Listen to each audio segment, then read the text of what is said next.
So, You can do it. Or just tell me a little bit about yourself, where you were born, family, where you grew up. okay. My name is Joshua Lanakilo Ka'inai Kaponomengwell, and I was born and raised here in Honoka'a. My mother is Maureen Louise McGraw. She's originally from Colorado. She moved here back in the 70s, and she met my father, Stephen Manguel. He's originally from Kona. He's Kanaka Maoli, Filipino, mom's Irish, Scottish, so kind of a Hapa boy. Mm-hmm. But I was born and raised here in Honoka'a, kind of more actually Ahualoa. And I attended Honoka'a school from K to 8, and then Kano'Ka'aina, the charter school opened up, and I transferred to there. Pretty much kind of grew up in Waipi'o to a Valley boy. And being part of Kano'Ka'aina was really became very strong in my cultural Hawaiian understanding. It's my whole perspective. I'm a ritual dancer, a hula dancer, and shortly after graduation, I actually became a teacher, and I was a Hawaiian Studies teacher here at Honoka'a Complex for almost a decade.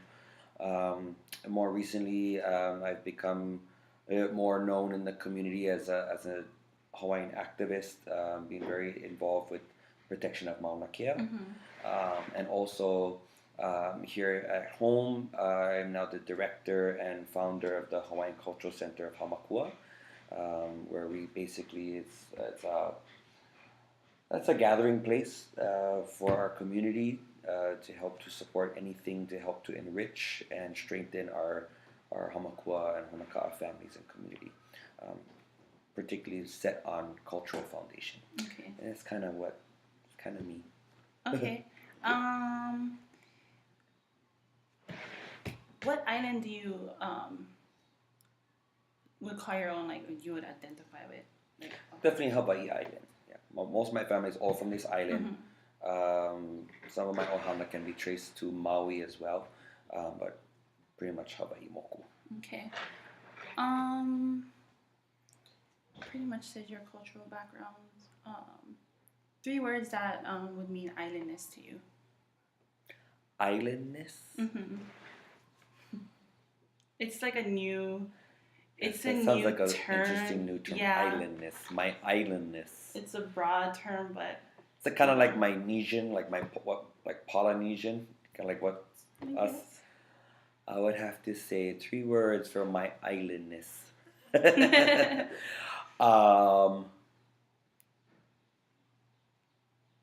Aina. Okay. Ohana.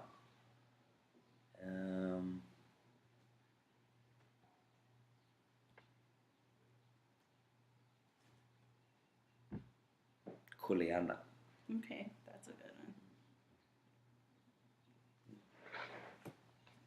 one. How was your life here on the island?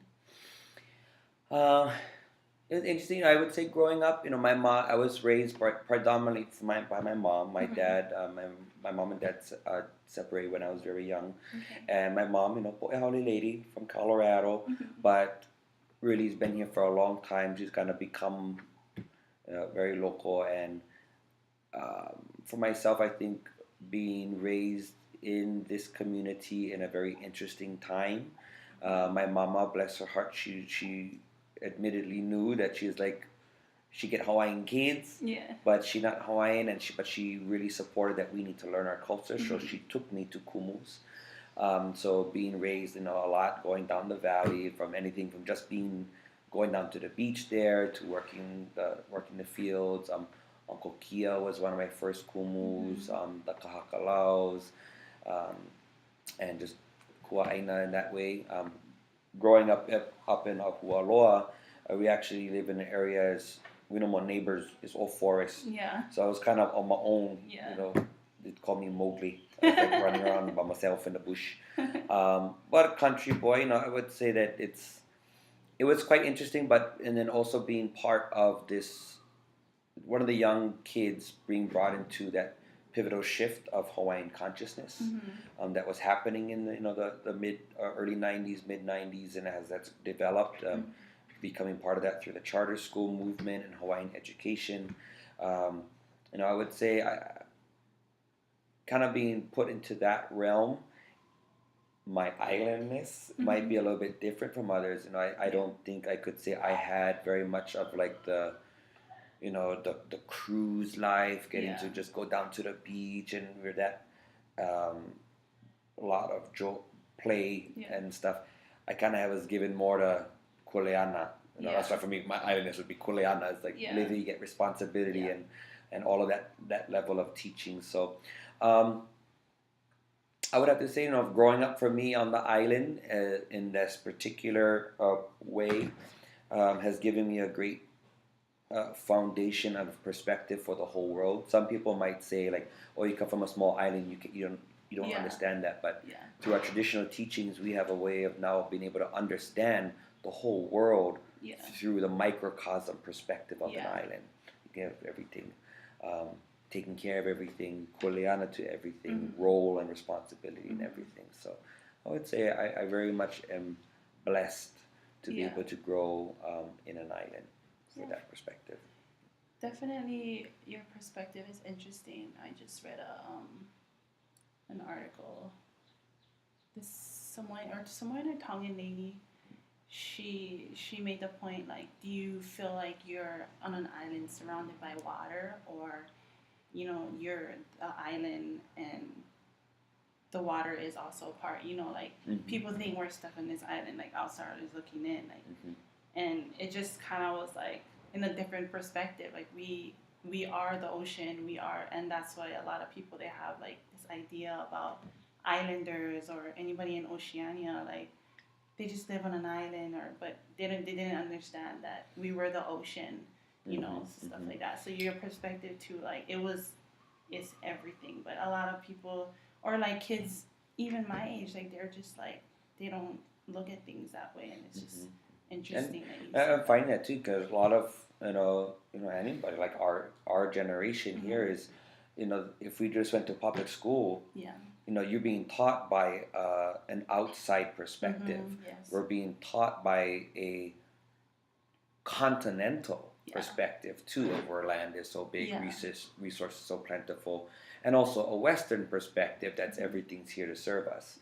So they're very different, and if you're in that realm, it's consciousness to kuleana is not there. It's all about career and that a different kind of kuleana, just like to better one's personal self, but not really better oneself to fulfill responsibility to service to all things. It's like he wa'a he moku he moku he wa'a. The land is a canoe. The canoe is an island. They say it. Island is a canoe. Canoe is an island. We have that same perspective, and that we only got so much, and we got to make it work with all of us here. And it's the same thing even for the world.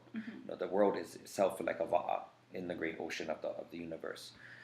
But we got to take care of all these things and know how the intimate relationships work.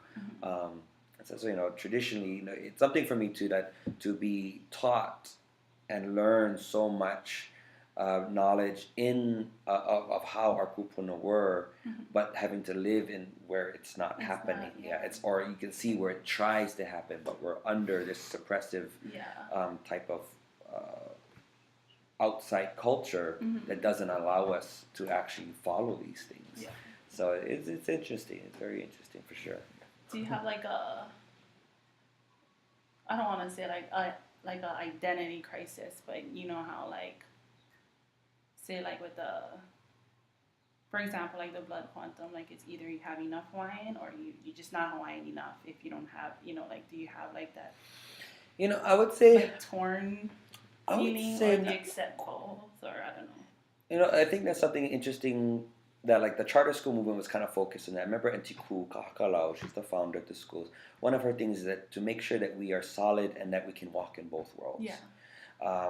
And where I wouldn't say it's so much of an identity crisis. I think my identity, but the fact that the identity that we would like to follow, that I would like to be able to hold, that's where we find it clashes. The Hawaiian world is constantly under attack by the other world. And that's where it's like I mean, it's our goal to try and coexist. Where the other world really, it's not designed for coexistence. Yeah. It's designed for domination. Yes. It has to wipe out the other one in order for it to thrive, which is not quite our way. But I would say, well, yeah, maybe I could say there is a bit of an identity crisis for all of us because we're, especially as we're learning more about who we are as a people, our history, our culture. Um, and then we want to be that because it is so fulfilling. It is so rich, and our culture is so rich, and it was healthy in a lot of ways too. It was so healthy. It's like, God, I want to do that, but the crisis is more that we're under the system that doesn't allow us to be that, and we are up. It's hard for us and for our kids and stuff too, where the Western world is so about ease and pleasure. It's hard to fight that. It's like, really, we want to be able to work with our hands. Or kupuna, we read about their masterful skills, but it's because they worked with their hands. But it took time to make these things that was so great. I was like, we don't have time anymore. This is the greatest thing that they have is our time. So you cannot do those arts. We don't have time for that. You don't have time for that. If not, you got to get back to work. You got to be able to pay these bills of these fictitious things that people made up. We got to work for, and I think there's a lot of us and a lot of things that for myself too. That's kind of my mission. Why his place in the work that I do is to also try and show how even our traditional ways of being, how they can be still applied in today's world, and actually. It's so hard that we have to try and convince the Western world that it works. It's like, we've been around for thousands of years, and it worked for thousands of years. What they're trying to impose onto us was just made up and recently, and it's destroying things. And it's like, why do we need to prove to you that, like in some cases too, trying to balance it with like economics. It's important to maintain our fisheries, not just the Western consumerism realm where just take as much fish as you can and make as much profit. For us, no, Hawaii, you only take what you need, and you got to feed your ko'a, you got to feed your fish and maintain and protect them so that you always have stock. Economically, that's actually sound. It's a sound practice too, to be able to keep your fishing business alive. You need a healthy fish stock. So, I try to keep myself from rattling on, but it's always those kind of perspectives like that. It's like that, and that is who we are as a people. Our culture is all based on being able to help to sustain and protect those natural cycles that feed us, and to be able to thrive on that. And really, if you analyze even down to our social structure as people, it was really about that same idea of maintaining relationships. Times you really gotta give to relationships, and sometimes you just gotta leave relationships alone to men. You can't overfish a spot for too long. You gotta let it rest. And so I would say, we are faced with definitely an identity crisis. And in some ways too, we are under the control of a fictitious democracy system, where in all honesty, our people, we were not a democratic society. We had our chiefs. We had our lead. They make the call. We gotta go. And it wasn't like everybody had an equal say. It wasn't. We just gotta be straight up with that. And does that fit to the Euro-American democracy model? No. But when you really look at Euro-American democracy, as they say, is it actually working? No, it's not either. Granted, it does open up a lot more avenues, but there's a lot of systems in there that is not democratic. It is not equal share. We're brown. We do not have the same equal rights. Though they try to put it out there. No, we're not. It's not the same. We do not get that same treatment. We are living in a time in our islands where we are a minority. Our ancient civilization, we are now the minority in our homelands. And we are continually being systematically pushed out of our homelands. And so they're part of that identity crisis where, like, for our parents' generation and grandparents' generation, they really had to fight and toil. Like, do I fight this, or do I just give up who I am and just assimilate. Yeah. Which is part of Western colonialism that they've done all over the world. And I think as we get into this discussion more about feminism, we're going to see more of that colonial Western practices that were brought in that really turned us away, but then also painted a negative on our our culture that's actually full of fallacies. And it's kind of it's detouring our people and detoured our grandparents, and in some ways still trying to pull even our children away from who we are, so that we just assimilate. And then just exactly what they want us to be, will just be the working class to keep their systems up. So, but yeah. No, that was good. That was good. Can you describe your relationship to the ocean?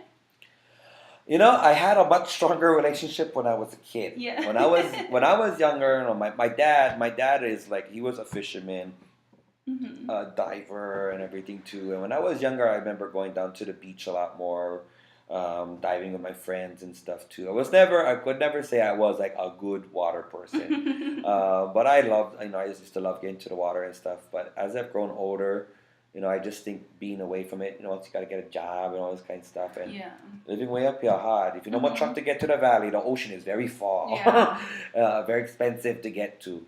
And you know, and what I did for what I ended up moving into, job wise, you know, I was working from sun up to sundown, so I didn't really have time. And my relationship with the ocean has kind of dwindled. Direct, you know, I still love it. I do all I can to protect it, but I really don't get to the beach often. Last time I think I even went diving, I was still in high school. And it's just like, it's sad. It's really sad. But I try when I can. Definitely have lost the webbing between my feet, though. I'm much more mountain boy now. How's your relationship with the land? A lot tighter than the ocean, for sure.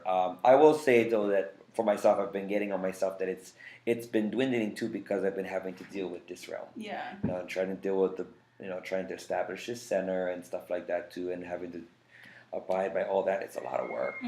And you know, even like the proof of it is like at my house, my gardens are not what they used to be. It's like, gotta pull some weeds, I gotta get some things planted. I'm like, I'm behind. But definitely have a tight relationship with that, with Aina. And that's what I try to promote and try to always teach, is to try and maintain and get more people back into realizing how important the land is. And it's always been a thing of mine that the best way to teach is by example, which is where I'm kind of having a hard time trying to get this place set up so that I don't have to like literally be in here all the time, because it's like I really miss being in my garden. I'd much rather be in the taro patch, up in the forest and up on a mountain, or doing those things. But right now, having to, you know, sacrifice quite a bit to be able to get the house, this haleike set up, to be able to get more people here. Because a number of things that I do here too, as I get classes and I have my classes, we meet here and stuff, but it's always to try to get us out, to get us to these other places, to get students out. And it's an uphill battle to get community together to go out and learn. So, but you know, I definitely have the biggest thing, of course, right now is Mauna Kea.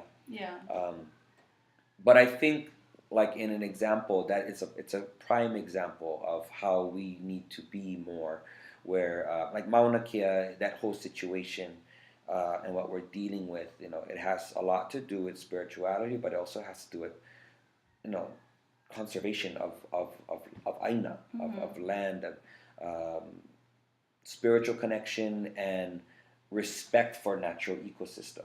The foundation for me, why I stand to protect the mountain, one, of course, for spiritual, you know, it's connection to heaven and earth, and through our cosmology, our creation stories, and all these things.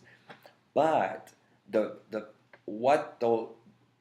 all that spirituality and mo'olelo are connected to is talking to that pristine ecosystem. It is that pristine ecosystem of Mauna Kea that gave us all that spiritual content to it. And so it, you know, the purity of the mountain, you know, Mauna Kea doesn't only just mean white mountain. Kea also means pure, untainted. That's what it was meant to be. Really, one of the most highest respected traditions of our people to that mountain is to stay off of it. Yeah.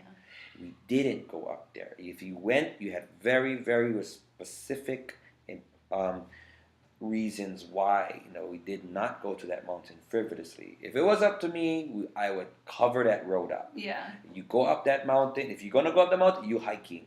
Mm-hmm. You're gonna make that trek to earn the right to be on the summit. Mm-hmm. And even then, why are you there? Mm-hmm. Very important. So we had minimal kind of direct practices on there.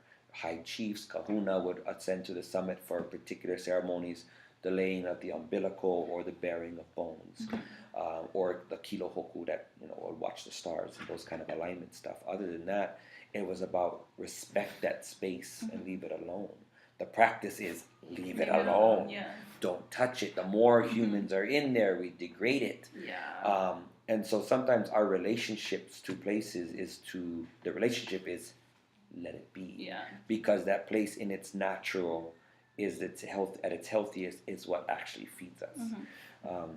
And so in that understanding, I think that's really where I've come into in the past 5 or 6 years of my life, is taking the pilina, the connection of our culture to land, into that deeper layers of understanding it.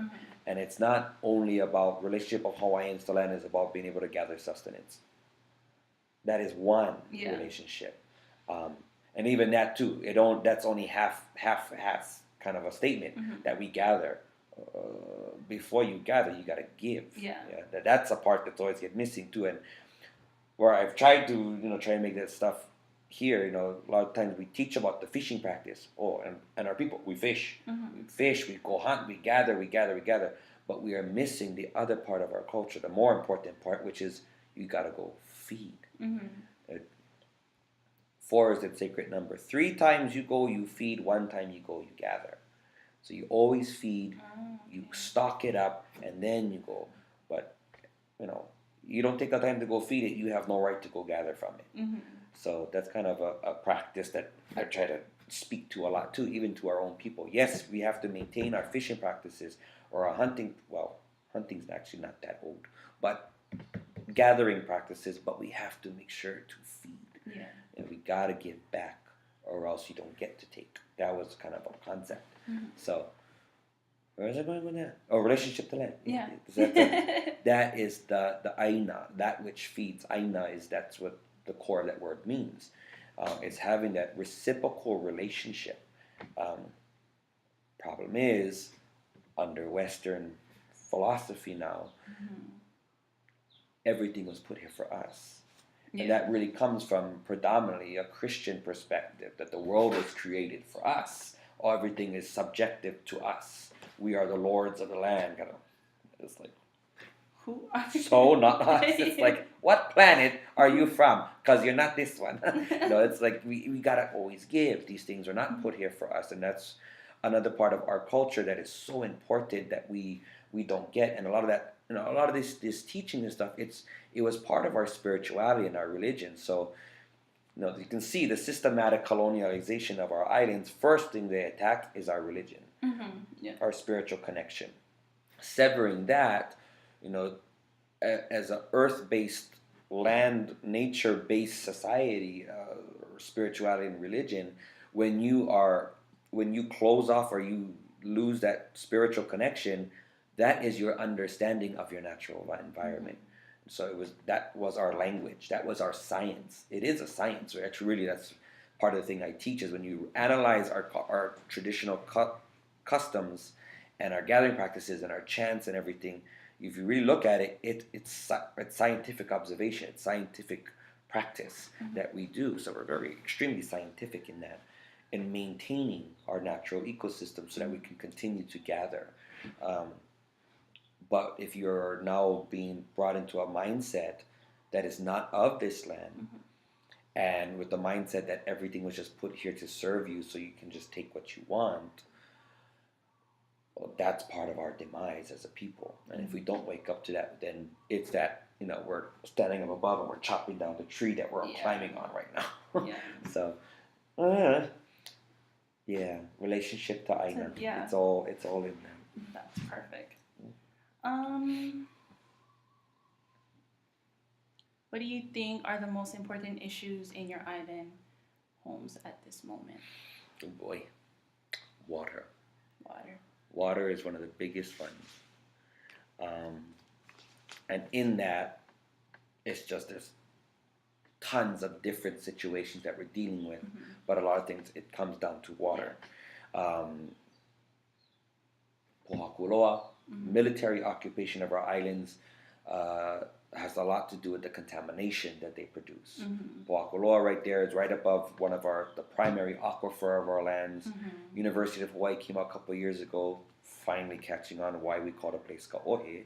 Like, oh, we discovered water very shallow in the ground there. It's like, yes, that's why you don't do stuff like bomb on top of it. That's a big one. Along with that, chemical fertilizers, pesticides, those kind of things that are getting into our water table, that's flowing down into our streams, getting to our oceans.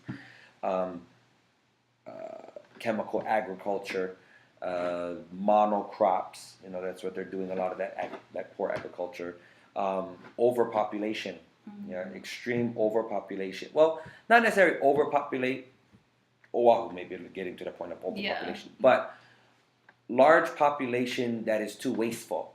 Yeah. That's the problem. Our islands can sustain a big population, but if we all are using triple the amount that we actually need, that's when we have a problem.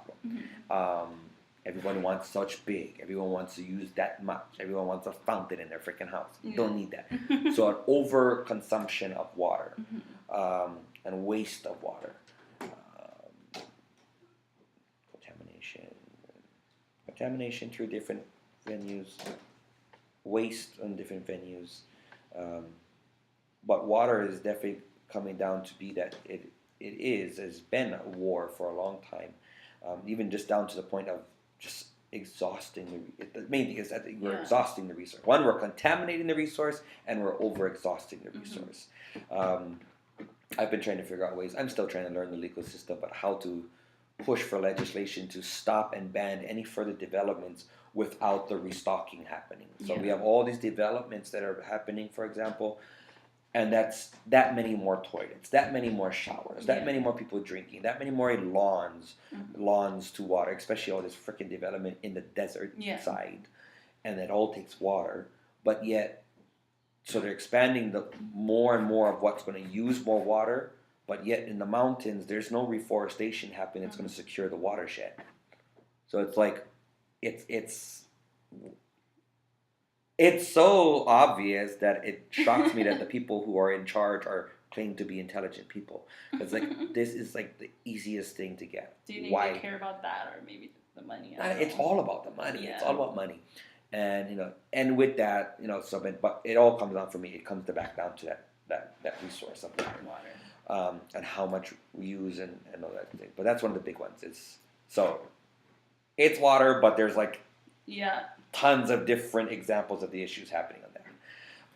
Another one, of course, I think another big issue that we are facing is I'm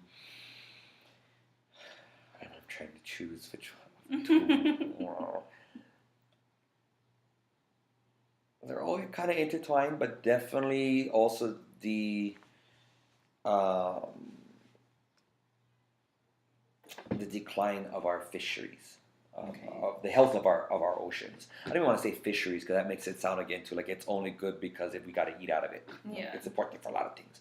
But the decline of our fisheries, and then that has a lot to do with the same situations.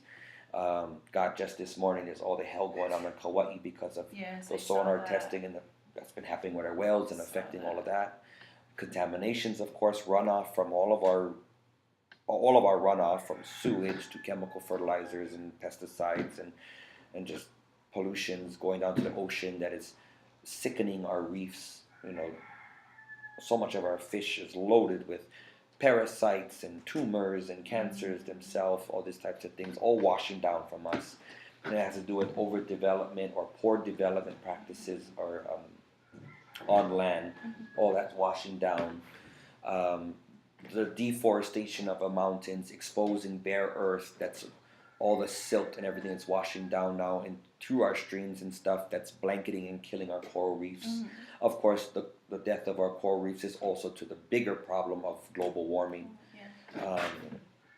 So, but those global things are extremely detrimental for us as an island. We're small. We have our cousins of Oceania too, whose islands are disappearing at this time. But that's why here on our island, it's that perfect microcosm too. I was sharing with some of my young students too, like they've never seen snow like even I've seen snow. Mm-hmm. Like they see some snow on the summit, oh my God, you see the snow? I'm like, you mean the little powder on the top? Yeah. That's not a snow. It's like the snow used to come down. I remember hunting Laupohoi Hoi Mauka, and the snow was down in the trees. Yeah. And even that too, knowing that the generation before us saw much more snow, and it held almost all year round, and now we're like excited if it lasts a week. Mm-hmm. So that is a prime example too. But the microcosm of what's depleting our cold areas. Mm-hmm. Well, look at Mauna Kea. Mm-hmm. All the forest is gone. Mm-hmm. Right? It was all forest. That's what was able to bring that level of moisture and cool atmosphere that helped to hold the snow on the mountain, to bring big snowfall and the cold that held the permafrost in the mountain, that sustained the aquifers and slow release of water through all of our springs and stuff over time. We're losing that. The aquifers are draining quickly, plus because we're just sucking the life out of it, but it's not being replenished. Yeah. And even now, like when we get big rains, people get excited, but if you don't have forests to hold that moisture, it flows right off. Yeah. So that's a big situation that it's one of the biggest things, and we're dealing with the loss of so many of our native species and everything. Well, it goes hand in hand. Yeah. Their habitats are disappearing. Therefore, the aquifer, what's the word? The watersheds are depleting. It all has a trickle down effect, and that's where, all in all, I think I can sum it up. With this, and it's my mantra that I share in a lot of my talks is, there's all this study of ecosystems and all these things, but we are already automatically coming from a Western perspective on Western science, where automatically we see ourselves. Why is it that when we study ecosystems, we always will remove the human? Are we not part of this planet? We need to put ourselves back into these equations, and that's where indigenous native people are very much the same. We are part of the ecosystem. So when they're activists and people get really animate about the loss of a particular plant species and stuff because it's critical to the existence and the health of the ecosystem. So were we. Yeah. We were a part of the ecosystem of these islands already. We established ourselves. We had practices that helped to feed all these natural cycles, and we harvested and fed ourselves. And even in how we disposed of our leftovers, we did it in a way that it fed into the cycle and helping to increase the natural cycle. So we were in a part of the natural ecosystem. We knew how to gather from the mountains, and we did so in a way that, and then we had a practice of replanting. So, I mimicked that, or I was just sharing that the same perspective about the California Indians. They had a practice of the ceremonial ritual burning of the forest that they did right before winter. Well, up into the 1900s, literally, California Indians were hunted down by the state of California and slaughtered. You lose the Indian, the intricate part of the ecosystem, they're not doing their part, the whole ecosystem starts to collapse. That's why we got these monstrous fires today that is fueled because you don't have that very important species that was part of the ecosystem. So that's part of, I guess, relationship to Aina too, is understanding our role in all of this. And that can sum up a whole bunch of things as some of our most critical issues that we're facing. The critical issue is that we no longer, that the practice or the role of this particular native species that we played in this ecosystem is not being observed. Mm-hmm. And so the whole ecosystem is collapsing on that. Because technically we have an invasive species that has come here. And I use that not as people or race or anything, but as practice. Mm-hmm. And the practices that brought here is like an invasive species being brought in, and it's decimating the ecosystem. It's wiping out native species that is collapsing this whole ecosystem. It's the same as in people and how we lived. Yeah. And that includes even for our own Kanaka Maoli people who are not living Kanaka Maoli. Because we aren't doing that part, I gotta say this. I'm not a big one when it comes to blood quantum. Yeah. There's only 2 other governments in the world that ever practiced the blood quantum thing, and they both learned it from the United States. The only other 2 governments that ever practiced blood quantum counting was the Nazis and South African regime that started apartheid. That's the only 2 governments ever, other than the United States, that practiced this genocidal counting of blood. It was not our thing. Yeah. We did not count that. Yeah. In fact, Hawaiian is not an ethnicity. Hawaiian is a nationality. So it could have been pure blood, Japanese, Chinese, whoever who moved here, but they were Hawaiian because they were part of the Hawaiian nation. Yeah. And so you can be total even 100% koko Hawaii, if that even really matters. But if you are not living as the native species was as part of this ecosystem, then you're part of the invasive species practice. So it's a hard thing for us to swallow. I think that also echoes to our identity crisis. Yeah. We are us, and we're Hawaiian. We are Hawaiian, but we're not getting to live as Hawaiians anymore. So, Yeah. it's so hard. It's hard to watch me sometimes when I talk. It's like a spider web. Everything all hooks up. Okay. Do you think there's any groups that are treated unfairly? Oh, yeah. Us. Yeah. Kanaka Maoli. For sure.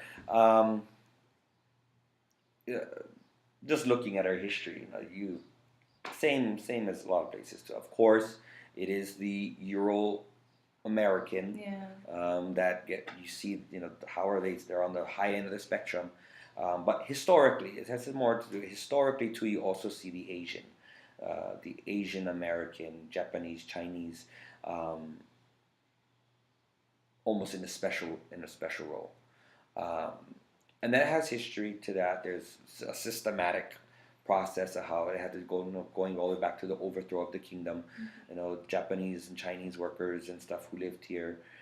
They were also a large population, and so when America wanted to, pull Hawaii under them, give some power to this body, and that culture and that heritage now gets elevated in political status, and now they can put themselves even higher than the brown people.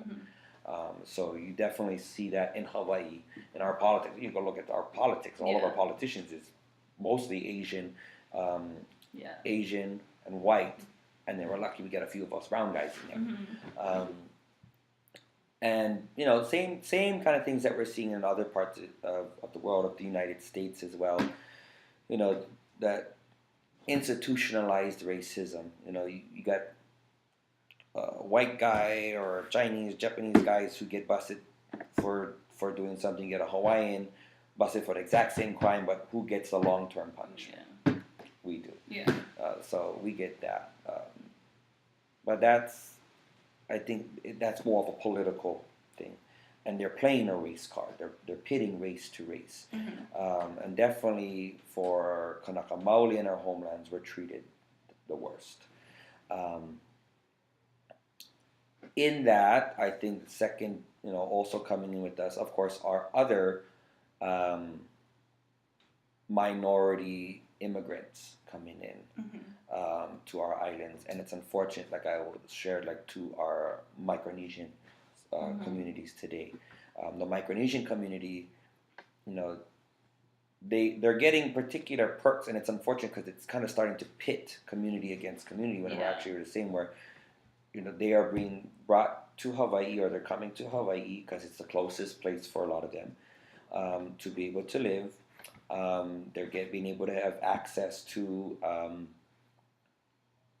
what do you call, like EBT and things like that, healthcare, where a lot of local welfare and a lot of our own people we struggle to try and even get some assistance, and they're getting that. And a lot of our own people are getting very upset about that. Unfortunately, and I think it's also a little bit of a not knowing their situation. Yeah. A lot of them are coming because the U.S. bombed the hell out of their islands, and their whole way of living is changed over there, or is unable to be, and so they're having to be brought here as refugees. That's my big thing too. We use that they're not exactly immigrants. A lot of they're refugees. Yeah. Having to come here because of the onslaught of American war training. And they are also, like, I have a lot of compassion for them. They're coming as island people and being dumped into a place that is completely different from where they're from. Some of them may be a little more conscious of American style or American culture and stuff, and so they're assimilating in. But it's difficult. You have a lot of people who they come from small islands, small job stuff, and they're being dumped into one of the most expensive places to live in the U.S., in the world, and they're trying to make ends meet. They're trying to do the best that they can, but it's that practice of the ruling class not starving everybody, and they get to push crumbs off and watch us fight with each other. That's a very unfortunate thing. I think the best thing we got to realize is that they're actually using us as the table, as the legs to their table. All we got to do is stand up. Yeah. But it's the same system that we're seeing all over, and a lot of it's a lot of white supremacy. They are here. A lot of American, Euro-American, and others who come here, they are benefiting on an imperial system. The imperial system that dominates here, they are here benefiting from that. It's unfortunate, and it's difficult too, because we love everybody. My mom Irish, Scottish, from Colorado, for crying out loud. But and that's it's working class people to working class people, and so it's not. I think it's very important that that's why history is so important, so that we are not led into blind hatred and jealousy and stuff like that, but we understand this system that tries to pit people to people, and it ends up trickling down to being able to, the race card is played a lot. But it's real. It's not that when we talk about these things that, we're playing the race card. It's like, no, we're identifying a race-based separation kind of system that has been put down on us, that we're identifying it. Yes, we are being neglected and treated as second-class citizens and everything, and they are not. Is that their fault? No.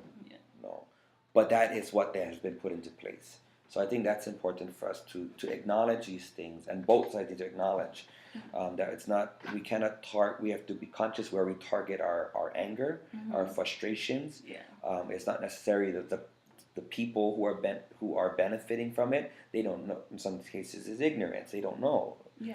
We don't know in some cases, but so it's a mess to try and figure out.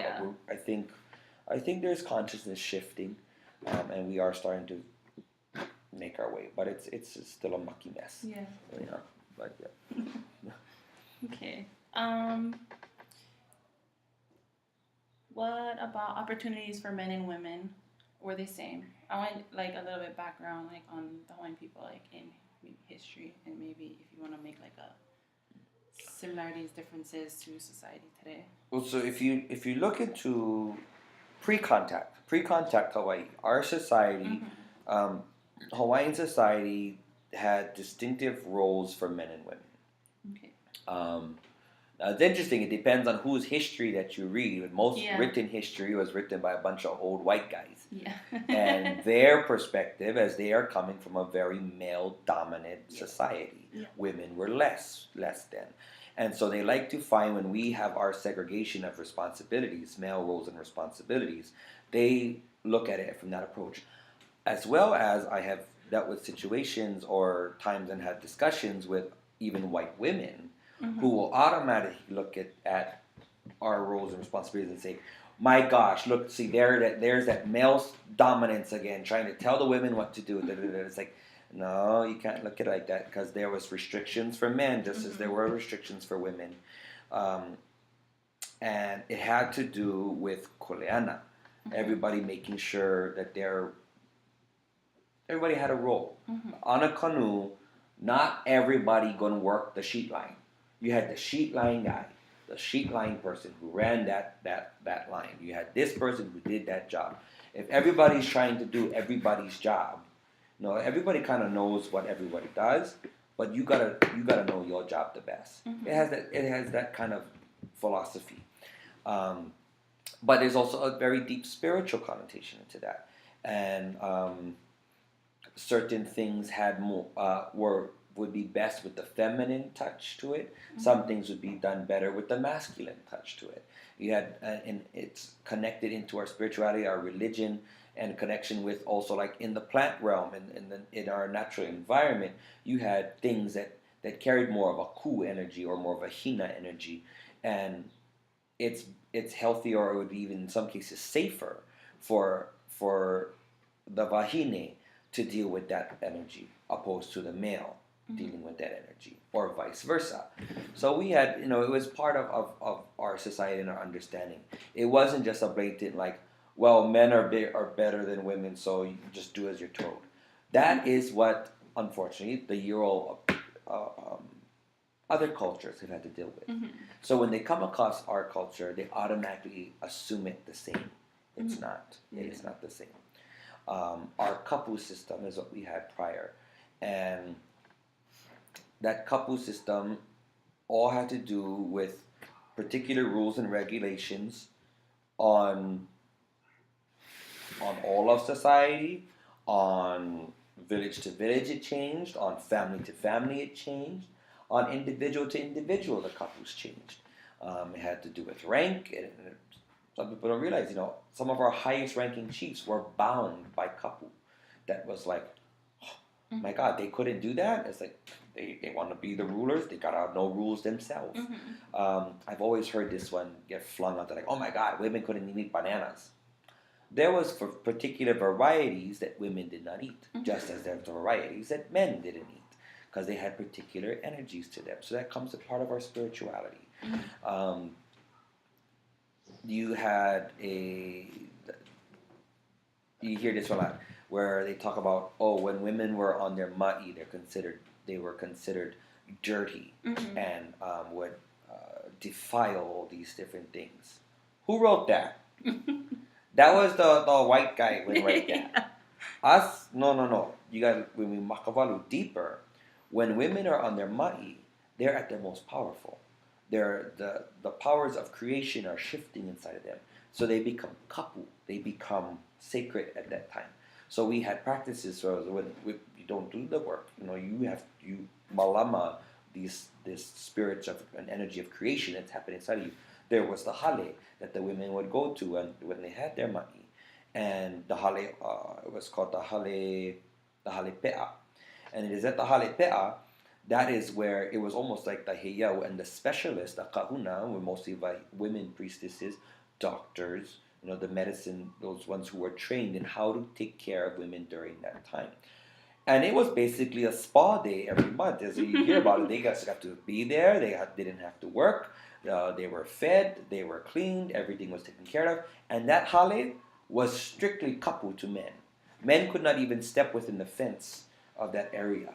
It was forbidden. Because, and some people, depending on who wrote it, would say, because you would carry that contamination. No, it's because men are not able to handle that level of power of creation. That is why the mana of the vahine is strong. It's not our role. In a lot of ways, Hawaiian was actually a very matriarchal society. People say, well, how's that? Because you had king, man. It's like, men were important to do the physical. That was part of our thing. We had to do all the physical ritual, all this kind of stuff. The women just emanated naturally that mana and that power. They didn't have to be at the forefront. And then for us as a in that time and era, it's very important to protect our vahine and everything as part of Koleana of a warrior. Protect. We were never going to throw our women out into the front. Mm-hmm. You know? So they didn't have to. We got it. We malama. So you had these different roles and responsibility. You had things such as kapa was known as a women's practice. Cooking was a men's practice. Mm-hmm. Shoreline fishing was for the vahine. Deep sea fishing was for the kane. Women mostly, if they fish with the upena, with the net. The men would make the lines. But there's all this very significant and interesting thoughts and spiritual practices to that. You know, the making of the kappa, that was the hina energy, and that all has to do because this is now going to be the cloak that will wrap around and shield and keep warm somebody. That is like the mothering aspect, Mm-hmm. you know. So that's that feminine, that mother. Mm-hmm. So that's right. The kappa was that. The cooking, which was predominantly done in the emu and stuff, that had to do with penetrating the ground and digging these pits and doing and all this stuff. So actually, that it was a male's koleana to do that because it was the other side of the balance in order to create birth. Because the earth is haumea, the earth is female. Mm-hmm. When we make our emu, it's the pit there. It is the relationship of a male, and when we will then insert into the haumea, into the puka, and then when we close the emu, it's the opu. Mm-hmm. She's hapai, and then when we open the emu, born. So we put in a seed in a sense, but then when we open up, it becomes something else. It's going to grow, become the sustenance. So it was this idea of this is the feminine. Mm-hmm. In order to produce something, you need a masculine. Therefore, no, it's the men's responsibility to do that. Did that mean that it was taboo for men to ever do kappa, or kapu for women to ever cook? Not necessarily. If you had no man, you gotta cook. Mm-hmm. They would cook. Mm-hmm. If you had no woman, if there was no women making kappa, you gotta go make your kappa. Yeah. So it was just kind of like it was specialized, Mm-hmm. and we recognized those things. So we, you kind of came into that, and then of course you had mahu. Well, for us, this is balance. There's 3 points to balance. Yeah. In order for the scale to move, you have to have a center point for it Mm-hmm. to stand. So that's where we had mahu was very important in Hawaiian society as well. Mahu now, part of that is that ability to transcend into either realm. So some say, well, wow, I can do either side. Yeah, we also are bound to responsibilities on both sides. So it's a lot of extra work. But you hear these different philosophies, and some people, they get their own take on it, and some people, whatever. Yeah. But for me, that's where, we had special roles and responsibilities in that. Now, after Western contact, now you're coming on an early introduction of Western contact, Mm-hmm. European male-dominant Christian society, Yeah. Christian, Catholic, whoever it was, Protestants that came, and they're coming from that very male-dominant world. The women are less than. In fact, the women were made up from the man's rib. Yeah. Not our story, no. But for us, it's like women, we all come from women. Mm-hmm. That is the mother, that is the womb. And a lot of our things always to secure and protect the womb. So hierarchy of male over women definitely was not part of our thing. But that whole perspective coming in, you start to see the condemnation of powerful women in Mm-hmm. Hawaii. Another reason why a lot of people find that Hawaii appears to be so male dominant is because there was hardly anything written about the women. Mm-hmm. Because when these Western men came in, who they want to interview? The men in power. Yeah. They want to talk to the men, and because they're coming in thinking, women are less than. Mm-hmm. They're not going to go sit down and talk to women. Yeah. They talk to the men. So Western historical practices, they didn't get the whole stories. They didn't go to all this other thing. You start to hear here and there through Hawaiian scholars writing, you start to hear more background stuff that makes you question, like Kapi'olani? Was it Kapi'olani or Keopuolani? I think it was Keopuolani. Was Kamehameha's highest ranking wife. She was way higher ranking than he was. In the story, I mean, when he entered her house, when he went to visit, the protocols that had to be done in order for him to even come into her house, and then even to approach her. This is King Kamehameha. He had to strip naked and crawl with his face in the ground up to her feet. And even they said when they made love, she had to be on top. His head was not allowed higher than hers. Does that sound like male dominance? No. So it wasn't so black and white when women were less. Now with the Western perspective coming, you're starting to see that degradation of women. Same thing that they did to their own. I'm also Irish Scottish, and so I love to research and find out my own heritage. And you see that same practice going all the way back into medieval Europe, and prior to that. Mostly, sad to say, Christian, Catholic kind of practice. Because, like the word witch, right now we say witch, it's always that evil, ugly lady. Yeah? But it comes from the old Gaelic term of Wicca. And the Wicca was like a kahuna vahine, was a high priestess. When Christians came and saw these very powerful women, cannot have that. Yeah. It began the demonization of them. So all the stuff that we hear about witches and stuff today, that how bad and evil they were, it's because that's what the Christian Europeans did to their own sacred women to demoralize the woman. I mean, that whole practice just sickens me. Even down to, you read how even the Bible has been rewritten and how they spoke of Mary. That she was, and the wife of Jesus, she was just, nothing more. She was just a prostitute and all these things. It's like this degradation of the woman. Why is that? It baffles me. But, so when it comes to the opportunities, yes, I do see that in Hawaii. It's not ours. It is because what system are we under? We're under the Euro-American system that degrades the women.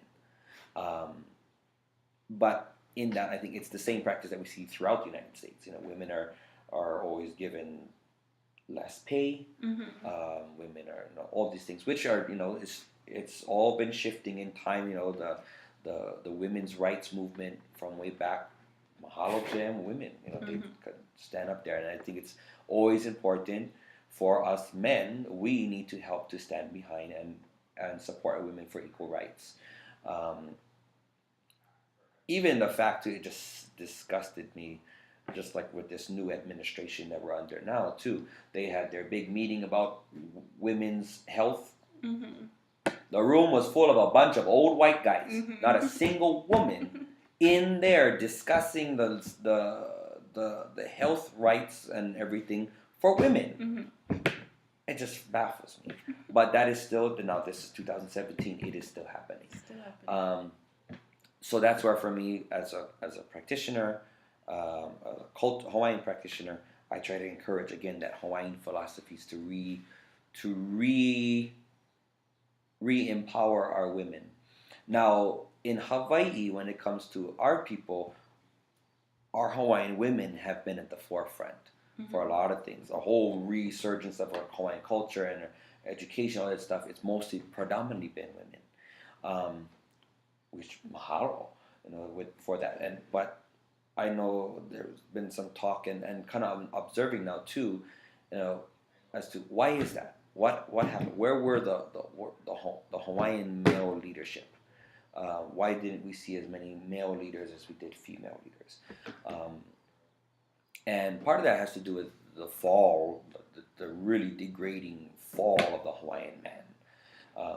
Now we gotta also look that we did go through our own monarchy time, which was totally Hawaiians. We did it. We went follow the British style, and we went into a monarchy the king and the queen is always a little bit less than a king, and all that. So that kind of happened within our own, and with that, it ended with the death of our king and then our queen. So last we had of a ruler, of leader, Hawaiian nationwide leadership was a wahine, and a beautiful, strong wahine, and she held it strong for as long as she could against these superpowers. But eventually, what's happened? The fall of the Hawaiian male really goes back to the loss of our aina. Because again, the physical labor belonged to the men, the hard physical labor. We worked the land. So when we were stripped of land, what has the Hawaiian man got? That was our everything, to care for our waters and mountains. Now we're not even allowed on these places. We've lost the rights to our land. We're kicked off. And what else do we know? So you look at that history, and that's where you see the major fall of depression in Hawaiian men, falling to things, be more susceptible, falling prey to drugs and alcohol abuse, which then turn our men so much more violent. And where did anger go? Well, again, now we are also become Christianized, westernized. That fist began to fly against our own women and our children, and ourselves. It's that same throwing it, spiraling. When we spiral in misery, you keep looking back at your own, and that's where it all gets stuck in our own. And then we're not looking to the actual source of our problems. But in that, we are so blessed that we had strong women in our history that rose up and helped to lead that. But and in some cases now, I've kind of felt it here and there too, as a young Hawaiian man trying to come up into leadership. I get hit a lot, by strong women right off the bat. I was like, why isn't the women being said? It's like, I didn't say the women couldn't say nothing, but it's almost like now we get attacked as young Hawaiian male leaders, because there's a stigma, and I sit back and I see it, where I think there's another identity crisis, where we have very strong women, but they are always feeling threatened because of the Euro-American system that's on top of them, that degrades women. So now when we do try to see, we do have young or male Hawaiian leadership trying to grow, sometimes we get pinned back down. And it's a fear that, that Hawaiian men rising up would become like European men. And then we'd be like this and go like that. So there's deep wounds of that. I know a lot of very strong, beautiful Hawaiian women leaders who they had to rise up of being battered wives. They went through a lot of abuse. And so I get that. I understand that. And that's why I think it's important that we need to help to elevate each other. And when it comes to equal rights, I think in this day and age, everyone's kind of being offered on an equally, but who makes the decision to get it? That's where I don't think it's unable to be a blanket statement, but I still do believe that in institutions and certain things, for certain institutions, they're going to get an applicant from a female and a male of equal understanding, and they might just go for the guy. Yeah. But I think that's kind of more of a case by case now, because by law, you can't discriminate by that. Doesn't mean that people don't. Yeah. But I think I'm not too sure. I know there was push for equal pay. That floors me. It's like, how the hell can you ask a woman and a guy to do the same job and you're just going to pay her less? I don't get it. Yeah. So, but again, that's not us. That's someone else's system, and we're stuck in it. But yeah, that was a big long one. Sorry. No, it's okay. I just wanted you to give me what you think feminism is, like a definition from you. Feminism.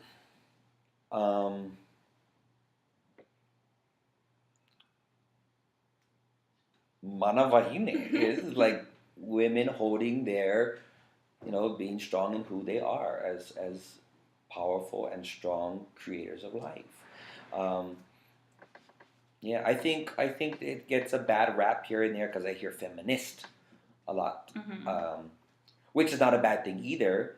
But I think it teeters a little bit on what I was talking about sometimes, where it's like, yeah, European Western perspective, males totally have to get knocked off their needs to get knocked off their freaking high horse.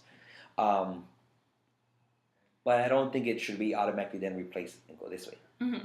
I think it needs to be here. Um, and that's just going to take time. Yeah. And we are dealing with a generation where I don't think our generation is too like that. We're not like so like, oh, but she's just one girl. Yeah. I think we're kind of like, we're being reared with this understanding, and it's just going to be not to like, I'm not asking for that, but eventually those things are going to die out. Yeah. Because if we just keep speaking on that equal platform and we identify our history, some things, our parents' generation stuff, we can't expect them all to easily unlearn what was ingrained into them. Yeah.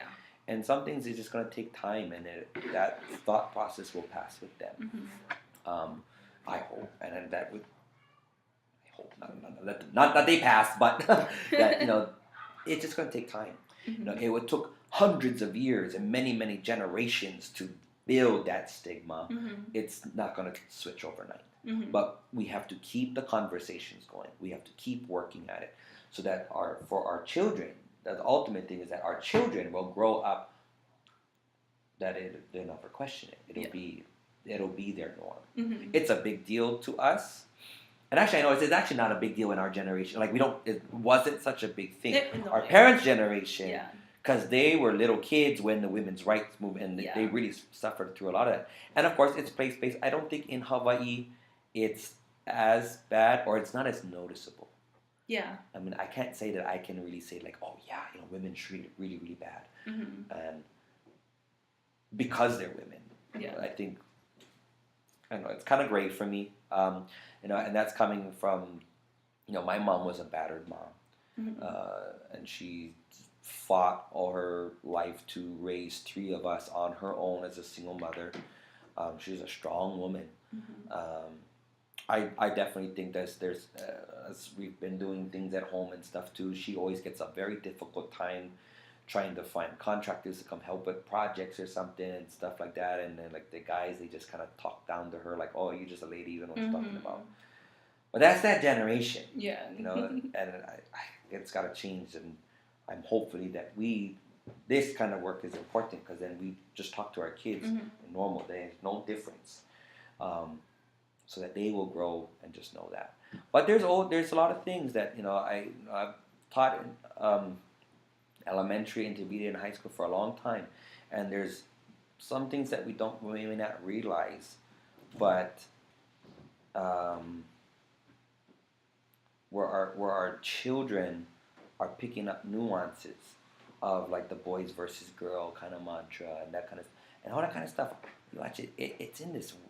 A lot of that comes from this Western perspective of school. You watch the videos and stuff about how they treat school. It's like, oh my God, I gotta go to school, and that whole thing is like school is a negative, learning is a negative, and then the pitting of roles, girls and boys, and and you have the popular girls and the popular guys, and that is, I don't know if I can say that's a human thing. It's a social construct. It's a social construct. Yeah, it's definitely a social thing. I don't know. Sometimes I'm kind of raised to also have the hard shell and just kind of be like, don't give it too much attention. Yeah. Let it, sometimes when it's little kids, it's just like, yeah, girls and stuff like this. It's like, be conscious, but you don't want to be like, start the whole big like the anti-bullying campaign, that the way that they've done it has produced more bullying. There's more bullying today than there was 20 years ago. As they've launched their anti-bullying campaign. Yeah. Why is it getting worse? Something's wrong. So I think it's just also approach. But something for me, it's not about hitting head on. You gotta, because it wasn't learned head on. No one sat there and said, you will not like women. Women will be less than. No one said that. Yeah. It was this like underlying way. So something you come out and say, you don't do that. not for everything. You just gotta come in an underlying way and just be in the rearing. But yeah, I don't know where I went with that one. Sorry. It's okay. I wanted to go back to the. I took a class last semester, and it was like an anthropology class, and we learned about how in different indigenous societies there was the Mahu, but not known as a Mahu. Like in the American Indian society, they were just known as, like how you said, like spiritually it could be who they, or like in general, like, I hear them use the term two-spirit. Yeah, two-spirit. Yeah. I don't know if I'm 100% sure. I heard it from one of these girls in my class, but I guess like in the Samoan culture, I guess they choose. Do they choose the Mahu in the family? The Fafafine. Yeah, the Fafafine. But like in the Hawaiian culture, do they choose or do they choose themselves? Do you know? I don't. I've never heard of it in our culture, and even like as I know in the Fafafine practice, that was kind of like because you always had to have a girl. Mm-hmm. You had to have like a balance. Yeah. And this is what I've heard too. So gotta check what was some old. Yeah. On it. Yeah. But it was kind of like if a family only had boys, then one boy from young would be selected to be reared more as a girl. Oh, okay. So that there's a balance in the family. Okay. That's what I remember being told. Other than that too, I think like if a young boy just was naturally mahu or feminine, then it just kind of was raised like that. And that's kind of more how I think it is here. I've never heard of the practice that if there wasn't a girl, then you select one to be. I've never heard that in Hawaiian. But I think in some cases, just our approach to it was very different. Yeah. I don't think there was ever like how there's like this sadness and gloom. If anything, I just think like any parent could probably feel a little bit like, oh, it's like thinking big, like I'm not gonna have grandbabies. Yeah. We can still make grandbabies, don't worry. But I don't think there was a negative of Mahu, and not that I've ever heard of. And actually, we're starting to hear more of these stories come up. Of course, too, who are the historians? Most all historians, Euro white guys, they're not going to write about that. Yeah. And even we got to look, even our Hawaiian scholars like Hamakau and all those guys, they were also very Christian. Yeah. So they would write. And it's interesting, one of my kumas taught us, we really got to be maka'ala when we read that. Because in some cases, we remember that they are also speaking as Christians, as Christian Hawaiians, and so they would say things like "my heathen ancestors" and stuff like that. But also, sometimes people say, "Oh, see, they were like that, so they were already biased, even though they were Hawaiian, but they were Christian." But in some cases, they say, actually, some of them might have been even akamai, because if they were to have written in a positive note of these heathen practices, would they ever be able to get their work published? Yeah. So it's almost like they had to kind of like put in these racist kind of terms to satisfy the white publisher in order to get it published in the first place. So it's kind of interesting, like, oh yeah, you gotta look at that. But there's hardly any, very, very little literature of Mahu. That would be interesting to learn because that's what like we've been learning too in school. Like it's, especially in the island feminism class or island studies, like we were taught for it to be a negative thing, but it was actually more of a spiritual thing. And if you think about it that way, then you're like, wow, it makes way more sense. It makes way more sense. But that was me being. I think just look at like all of us when we grew up, we always get the mahu kazen, and like it wasn't a big thing. It's normal for us. Yeah, I think it's like really how like a lot of us are. That's how it was. Yeah. It was just kind of normal. Unless the only ones you ever see that get all pissed off are mostly like our Christian friends and stuff. They get all pissy. There was actually an auntie in my class, and she commented on that. She was like, "We never had issues with this because we always had that one auntie who like dressed like the guy and one uncle who like dressed like the girl. So it was like something who like we just grew up with it and we're like okay with it. But it was someone else who came in and said that's not right. Yeah. It's like, Really? Yeah. Why? Okay. I'm not doing nothing to you. So. Right.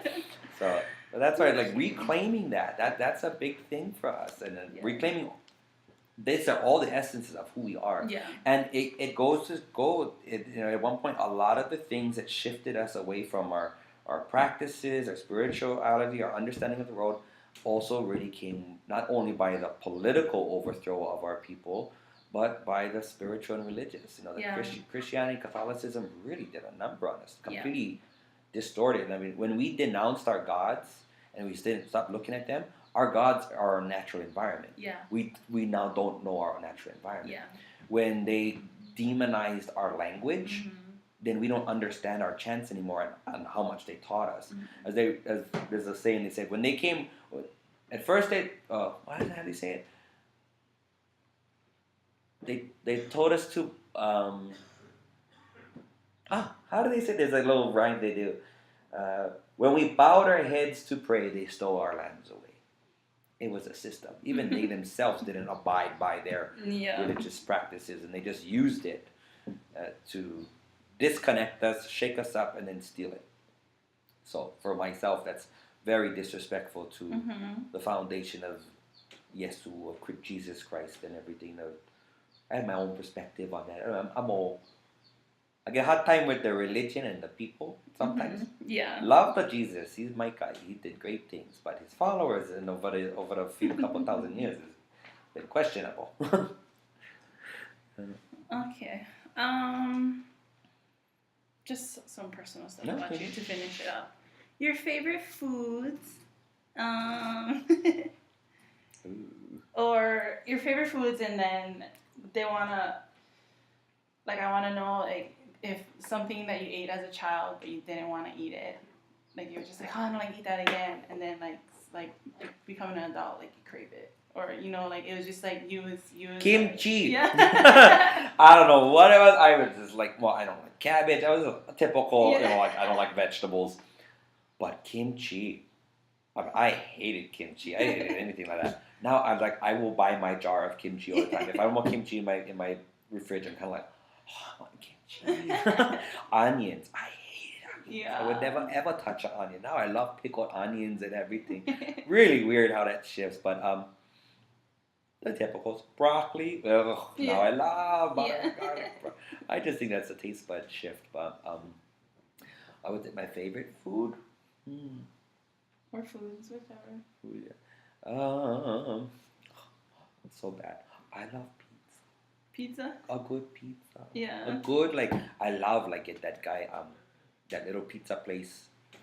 The guy, he get the little trailer by Habitat in Waimea. Oh, yeah. It's all, like, he used all organic stuff like that. Like, I just enjoy pizza, too, but a good, healthy, organically made pizza is just like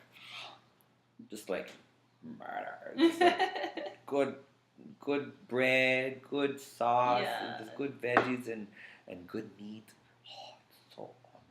That and fried opelo. Oh, fried opelo. Yeah. Oh my goodness, now getting hungry.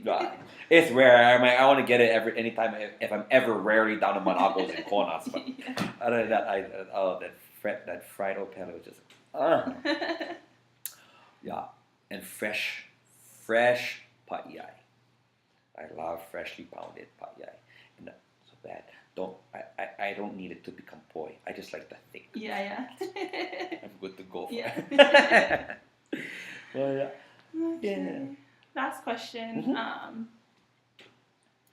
Do you think you'll stay here on the island? Why or why not? I just asked this because a lot of indigenous peoples from whichever island they're from, they say, like, it takes them from going off the island and being far away, where in their identity they can, like, be okay with who they are, because people, they're just so different over there. Like, this one girl, who she interviewed, like, this girl, she went off to New York, and she was just like, yes, like, I am Hawaiian. Like, it was more of an identity thing for her. So do you think you'd go away and maybe do that to learn more? Because sometimes you say you gotta go away to learn more, or stay. It's I don't know. It's, I guess, how you look at it. I guess I've been blessed that I was able to learn that very quickly. Yeah. I did. Like actually, I moved away right after high school Okay. to Honolulu. That was Enough. far enough for me. I was like, oh hell no, I'm going. And it was a full move. I sold all my stuff. I Yeah. said goodbye to my everything. I was gonna move over there and get a job in the city. And I was right out of high school. Yeah. And even though I was, I had very strong Hawaiian from the canoe and all this stuff, and growing up here. But I got there, and in 1 month is it. I was like, oh my god, take me home. Yeah. I don't want to be here. I was like, I miss dirt. I was like, I ended up moving into like Waikiki. Oh my So I was goodness. like, I wanted dirt. I wanted quiet. I wanted trees. Yeah. I was like, I cannot. I cannot. I gotta get out of here. It was driving me crazy. That was just Honolulu. Yeah. It was Honolulu drove me nuts. I was like, oh, I could not live there. But I've been able to travel a lot Yeah. in my life, and because of my being a Hawaiian, that and really being engaged and deepening my thought and being able to learn how to articulate and to share that has taken me all over the world now, and so I've been able to really appreciate who I am, without having to be gone for too long. I think I was lucky that I got that shock when I was young. I was like, why would I want to go anywhere else? Yeah. It depends too, I think, for people on what they see and what they want to do with their life. I myself, I've been just pulled into a realm of Kuleana to home and to Hawaii. It's like I can't do this work and from anywhere else. I gotta be here. I can always go out, like go boom, grab something, bring and I learn and bring that connections back, and I do that. I travel a lot, from Europe and Japan and all over the continent and stuff. But it helps just to reinforce why I want to be here and not anywhere else in the world. It's too crazy. But I think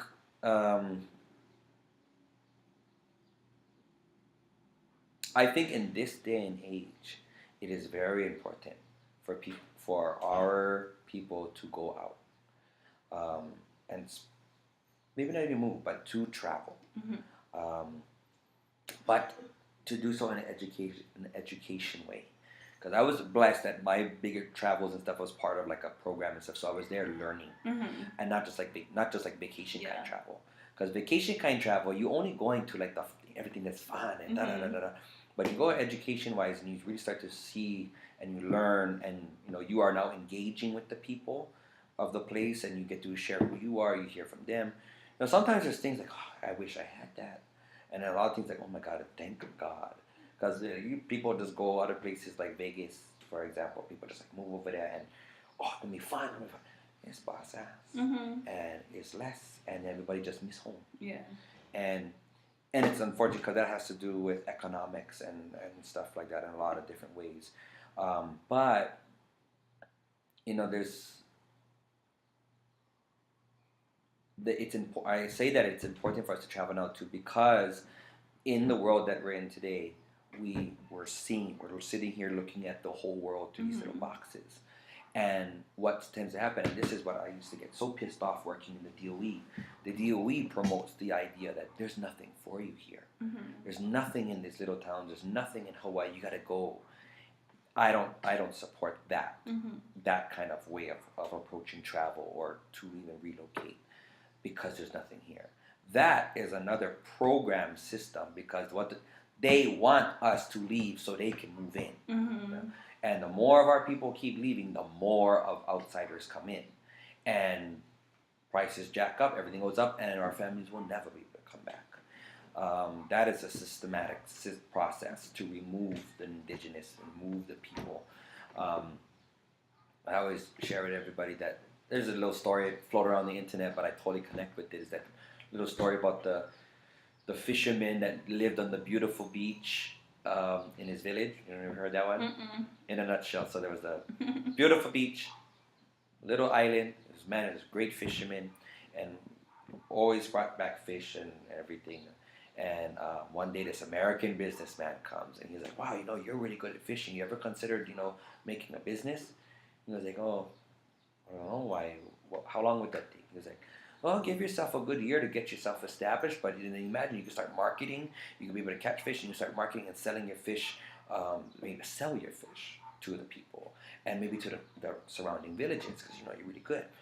Okay, but he said, no, but imagine now, you get yourself really going, established. You could even get a couple other guys and a crew, and you can be fishing all through these areas, and you can start selling to the different islands nearby and everything, and you become like the main fisher guy. You could dominate, and being able to get the prime fish and get it to everybody.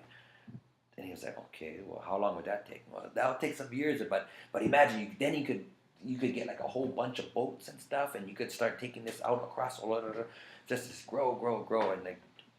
But imagine like. Eventually, like in 60 years or so, or 50 years of your business, you'll be so big, then you'll be able to retire and be able to just live on a beach and fish. Like, I already have that. So that American and that business, that Western way of that, you gotta everything's gotta blow up and be huge. And they expect that every single human is supposed to do that. Yeah. How much room do we got? Yeah. And that's where I can't stand me when you have people who aren't doing that and are struggling, and then you have these people who did that whole big power trip and make money off of everybody else and everything. Like, oh, they're just lazy. Why don't you start your business? And it's like, how many businesses can there be? Mm-hmm. How many does everybody have to go through this whole damn system? Yeah. Or can we just live on our beach and fish? Yeah. So. But if we get led on that, if we are always trained into that model, then they're going to do that. Yeah, you're going to end up leaving, and then old man and his rich and his everything going to take on that whole beach. Yeah. And that's exactly where we are today. So I think it's coming back to our culture and all that kind of stuff makes me just appreciate the simple. And it's like we don't need all of that. Yeah. And it's interesting. You even see the Euro American is starting to get to that. Everyone's like, I just want a tiny house. Yeah. Why do I want a mansion? Yeah. We're good with simple. Yeah.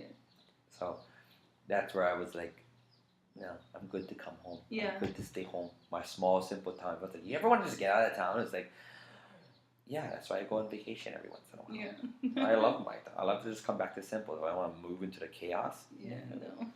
So, but to each his own in a way, but that's... Okay. Well, thank you for that. Oh, you're I so really welcome. appreciate it. No problem. No problem. Ooh.